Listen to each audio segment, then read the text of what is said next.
રાવણના 10 મોઢા હતા ને હારા હતા.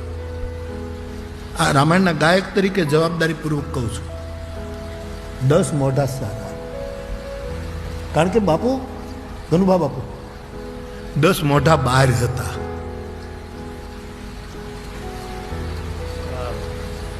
આપણા અંદર કેટલા છે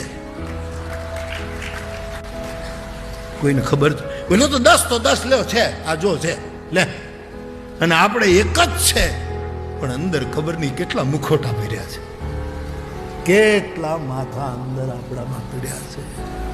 આ રાવણોને કેમ આપણે અંદરના રાવણને કેમ મારી શકીશું? ઓલા રાવણને તો રામ મારીને ગયા. મને એવું લાગે છે, અને પરમાત્મા મને હાચો કરે ન કરે તો કોઈ વાંધો નહીં, મારા ક્ષેત્રમાં હું કામ કરી લઈશ, પણ રામ ઓલા રાવણને મારી ગયા. હવે મને એમ લાગે છે કે આ અંદર જે આપણને માથા ઉગ્યા છે ને, એ રાવણને તો રામ કથા જ મારી શકશે. કારણ રામ કથા કાલિકા છે, રામ કથા ચામુંડા છે, રામની કૃપા કાલિકા છે. તુલસીદાસ પ્રભુ કૃપા કાલિકા.